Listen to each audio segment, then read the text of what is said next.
Magandang umaga sa inyong lahat.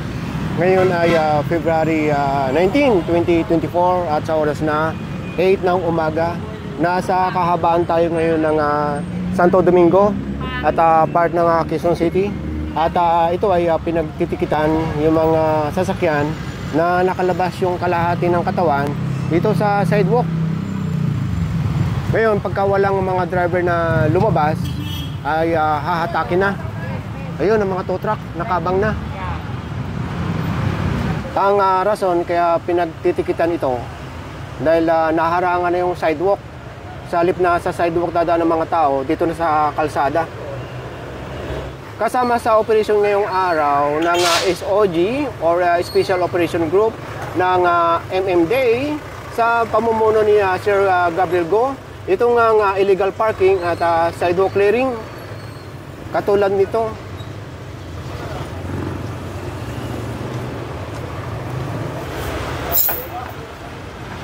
Terbon!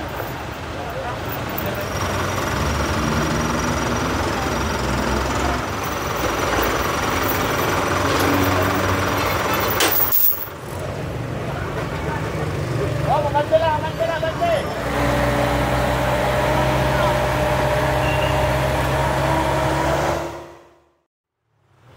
pinasadahan din ng Special Operation Group ng MMDA itong kahabaan ng dapitan at sakop ng Quezon City at pinagtitikitan itong mga nakahambalang o nakapark dito sa kahabaan ng kalsada.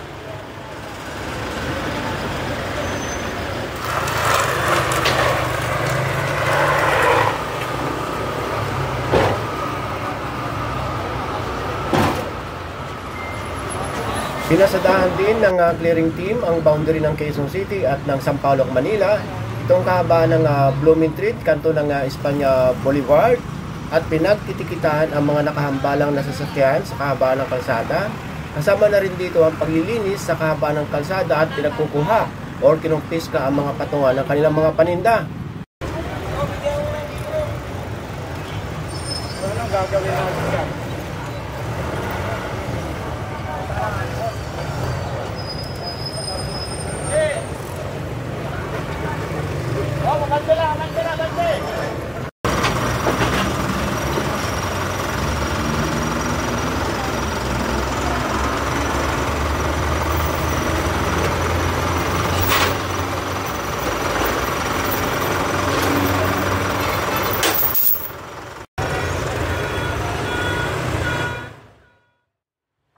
After galugarin ng Special Operation Group ng MMDA, ang part ng Quezon City, dumiretso ang team dito sa may EDSA, may tapat ng Mega Mall, para dito manita ng mga dumadaan sa busway or carousel.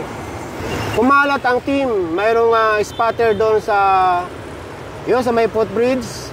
At nandoon sa gitna naman, kuklose up ko susumin. Yun, nandoon sila. Meron din dito sa gilid. Meron din doon.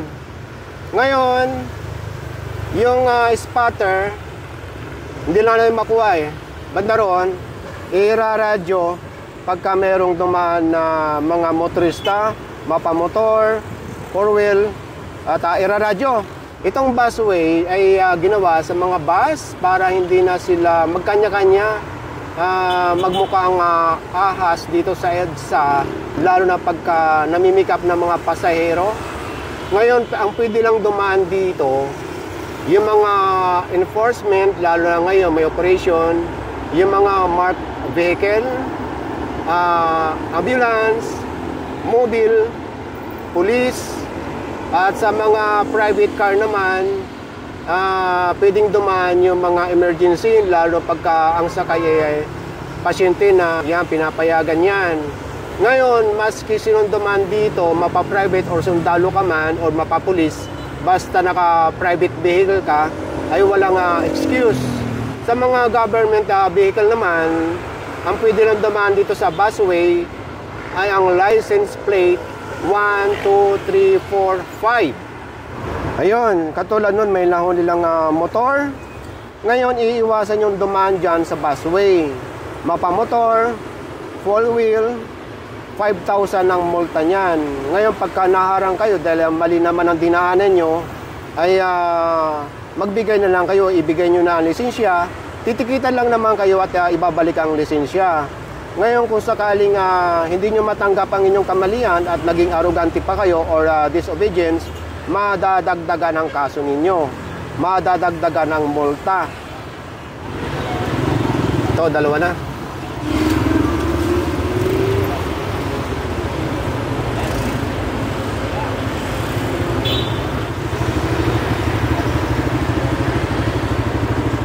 Good morning, clarify ko lang. Magkano ba ang multa dito sa busway, first offense? First offense, 5,000. Second offense, 10. Third offense, 20. Oh. Iwasan nyo mga kabayan at malaki-laki pala.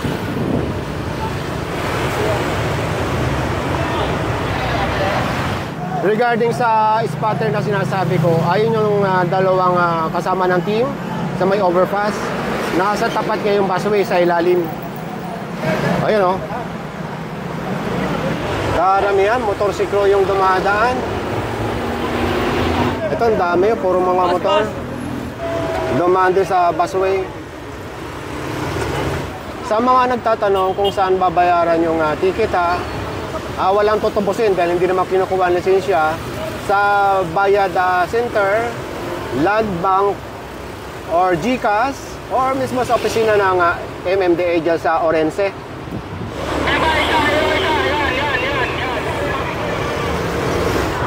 O yan, huli na. Yan yung niradyo kanina. Ang daming motor. Sa loob lang ng 15 minutes, nasa 15 motor na ang nahuli. Or nasita.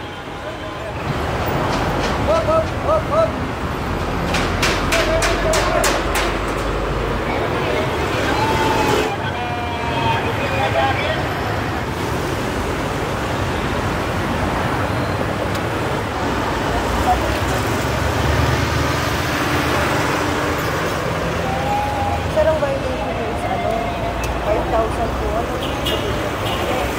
After ordinance po.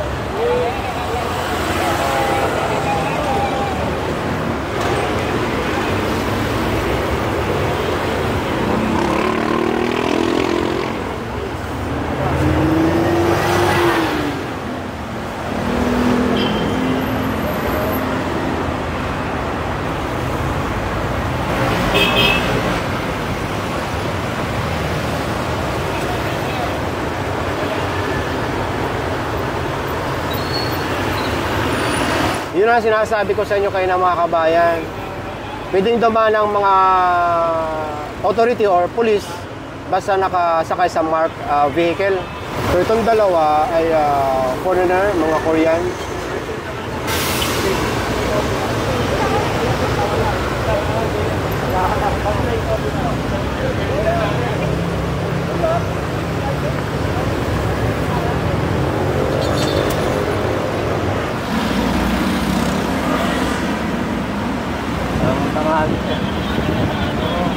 Makapit tayo ng busway.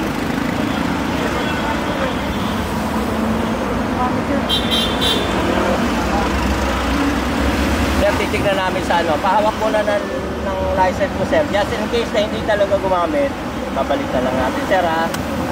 Hindi naman, titignan lang namin sa aming video, sir. Yes, po. I-confirm lang natin, sir, ha. Tingnan mo nga, Reggie, kung gumamit to. May video daw, may video.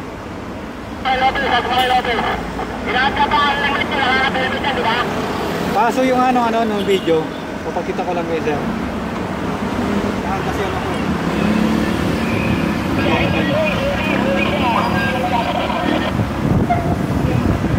Ayun o. Nakababay kasi, pakila mo kayo. Habang na pinaylay ko, ayun o. Ayan, sir.